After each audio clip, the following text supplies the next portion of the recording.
ಇದು ಧರ್ಮ.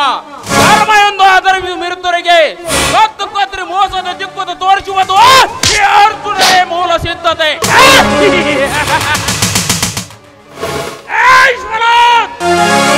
ಮತ್ತು ಹತ್ತಳಿಗ ಶ್ರೀಮಂತರೆಂದು ಮರೆಯುತ್ತಿರುವ ಹೆಣ್ಣ ಅಹಂಕಾರದ ಮರೆಯುತ್ತಿರುವ ಶ್ರೀಮಂತರಿಗೆ ಸುಖದ ಸಂಪತ್ತಿಗೆ ಒಡೆಯ ನಾನಾಗದಿದ್ದರೆ ಏ ಕಲಿಯೋಗದ ಅರ್ಜುನನೇ ನಾನಲ್ಲ.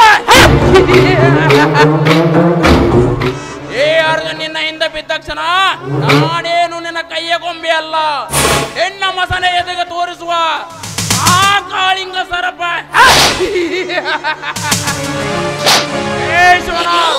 ಹೆಣ್ಣ ಸಮಾಧಿ ಕಟ್ಟಲಿ ಬರುವ ಮುಂದಿನ ಅರಸರ್ಗದ ಪುಟಗಳಲ್ಲಿ ಕಥ ನಾಯಕನಲ್ಲ, ಬಳ ನಾಯಕನಾಗಿ.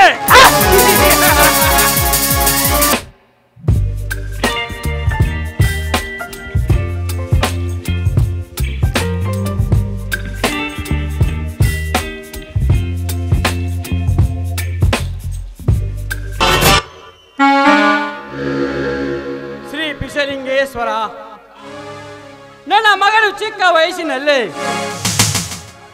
ತನ್ನ ತಾಯಿಯನ್ನು ಕಳೆದುಕೊಂಡು ನನ್ನ ಸುಖ ಪುತ್ರನ ಹಿತವನ್ನು ಅತಿ ಸಂತೋಷದಿಂದ ಉತ್ತರಗೊಳಿಸುವ ಭಾರ ನಿನ್ನದಾಗಿದೆ ದೇವ. ನನ್ನ ಮಗ ಚಿಕ್ಕ ವಯಸ್ಸಿನಲ್ಲೇ ತಾಯಿಯನ್ನು ಕಳೆದುಕೊಂಡು ತುಂಬಾ ಕಷ್ಟದಿಂದ ಬೆಳೆದ. ಹಾಗೆ ಅವನನ್ನು ಒಂದು ದೊಡ್ಡ ವಿದ್ಯಾವಂತನಾಗಿ ಮಾಡಬೇಕೆನ್ನುವ ನನ್ನ ಆಸೆ ಇಂದು ಪೂರ್ಣಗೊಂಡಿದೆ. ಹಾಗೆ ಅವನನ್ನು ಒಂದು ದೊಡ್ಡ ನೌಕರಿ ಕೊಡಿಸುವುದೇ ಈ ಶ್ರೀಕಾಂತ್ ಗೌಡನ ನಿರ್ಧಾರವಾಗಿದೆ.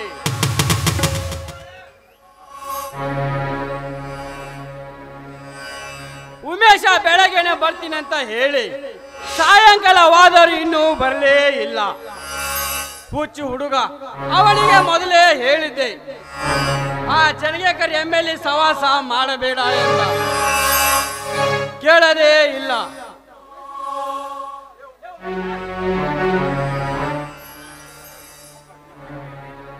ಅಪ್ಪಾಜಿ, ಅಪ್ಪಾಜಿ, ನನ್ನನ್ನು ಆಶೀರ್ವಾದ ಮಾಡಿ ಅಪ್ಪಾಜಿ. ಈ ಆಶೀರ್ವಾದದಿಂದ ಇಂದು ನಾನು PSI ಪ್ರಥಮ ದರ್ಜೆಯಲ್ಲಿ ಪಾಸ್ ಆಗಿದ್ದೇನೆ ಅಪ್ಪಾಜಿ. ತೆಗೆದುಕೋ ಸಿ ಅಪ್ಪಾಜಿ.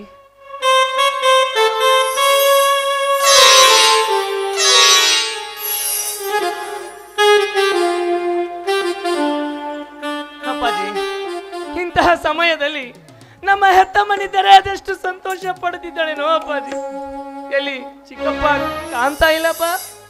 ಉಮೇಶ, ನಿಮ್ಮ ಚಿಕ್ಕಪ್ಪ ತೋಟದ ಕಡೆ ಹೋಗಿರಬೇಕು. ಅಪ್ಪಾಜಿ, ಈಗ ನನಗೆ ಸದ್ಯ ಮದುವೆ ಬೇಡ ಅಪ್ಪಾಜಿ. ನಮ್ಮ ಇನ್ನು ಚಿಕ್ಕಪ್ಪನಿಗೇನು ಮದುವೆನೇ ಆಗಿಲ್ಲ. ಇಲ್ಲೇ ಎಲ್ಲೋ ಒಂದು ಸೆಕೆಂಡ್ ಕಾಟದಲ್ಲಿ ಒಂದು ಕಣ್ಣೆ ನೋಡಿ ಮದುವೆ ಮಾಡಿದ್ರಾಯ್ತಪ್ಪಾಜಿ.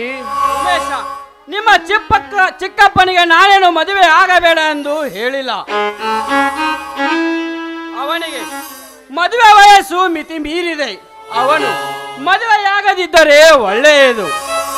ಅಪ್ಪಾಜಿ, ಮಗು ಉಮೇಶ, ನಿನ್ನ ಪೋಷಣೆಯಲ್ಲಿ ನನ್ನ ಮನೆಯ ಕಾರ್ಯಗಳೆಲ್ಲವೂ ನನ್ನ ಕೈಯಿಂದ ಹೋಲಿಸಿಕೊಂಡು ಆಗುತ್ತಿಲ್ಲ. ಇಷ್ಟೆಲ್ಲ ಶ್ರಮ ವಹಿಸಿಕೊಂಡಬೇಕೆಂದರೆ ನೀನು ಮದುವೆಯಾಗುವುದು ಒಳ್ಳೆಯದು ಉಮೇಶ. ಆಯ್ತಪ್ಪ, ನಿಮ್ಮ ಮುಂದೆ ನನಗೆ ವಾದಿಸಲು ಆಗದಪ್ಪಾಜಿ, ಆಗದು. ಆದರೆ ಅದು ಅದು ಏನು ಉಮೇಶ, ಅದು ಇದು ಅಂತ ಸುಮ್ಮನಾಗಬಿಟ್ಟೆ? ನೀನು ಯಾರಿಗಾದರೂ ಪ್ರೀತಿ ಪ್ರೇಮ ಮಾಡಿದೇನಪ್ಪ? ಉಮೇಶ್, ಯಾಕೆ ಮೌನವಾಗಿ ನಿಂತು ಬಿಟ್ಟೆ? ಏನು ಬಾಯಿ ಬಿಚ್ಚಿ ಹೇಳಪ್ಪ. ಅವನಲ್ಲಿ ಹೇಳುತ್ತಾನನ್ನ ನಾನು ಹೇಳ್ತೇನೆ. ಆ ಬಡ ಭಿಕಾರಿ ಶಿವಪ್ಪನ ಮಗಳು ಮತ್ತು ಇವನ್ನು ಇವತ್ತು ಚಕ್ಕಂದಾಡುವುದನ್ನು ನನ್ನ ಕಣ್ಣಾರಿ ನೋಡಿದೆಯಲ್ಲ. ಆ ಬಡ ಭಿಕಾರಿಯ ಮಗಳಲ್ಲಿ ನಾವೆಲ್ಲಿ ಮೂರ್ತನಿಗೆ. ಚಿಕ್ಕಪ್ಪ, ಬಾಯಿ ಮುತ್ತು ಚಿಕ್ಕಪ್ಪ. ಚಿಕ್ಕಪ್ಪನೆಂದು ಸುಮ್ಮನೆ ಇದ್ದರೆ ಬಾಯಿಗೆ ಬಂದಂತೆ ಮಾತನಾಡುತ್ತಿರುಯ್ಯ. ಅಪ್ಪಾಜಿ, ನಾನು ಅವಳ ಜೊತೆ ಚಕ್ಕಂದವಾಡಿದ್ದೇನು ನಿಜ ಅಪ್ಪಾಜಿ. ಮದುವೆ ಆದರೆ ಅವಳನ್ನೇ ಮದುವೆ ಆಗೋದು ಅಪ್ಪಾಜಿ. ನನಗೆ ಮದುವೆನೇ ಬೇಡ ಅಪ್ಪಾಜಿ, ಮದುವೆನೇ ಬೇಡ. ಲೇ ವಿಶ್ವ, ಇನ್ನು ಹುಡುಕಾಡದ ಬುಟ್ಟಿ ಬಿಟ್ಟಿಲ್ಲವೇ?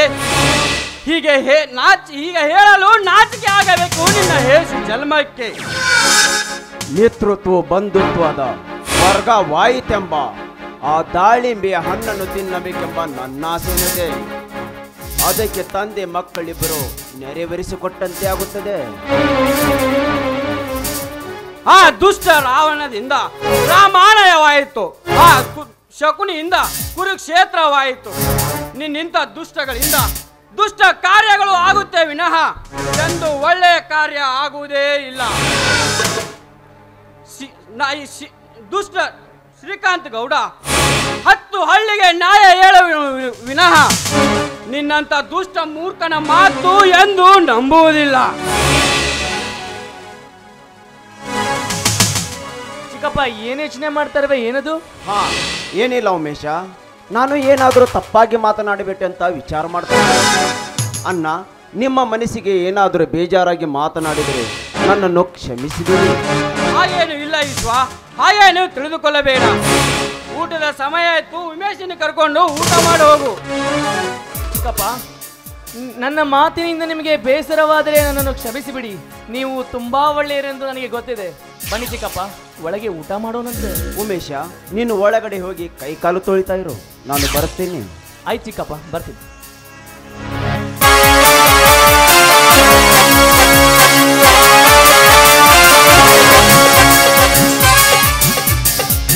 ಉಮೇಶ,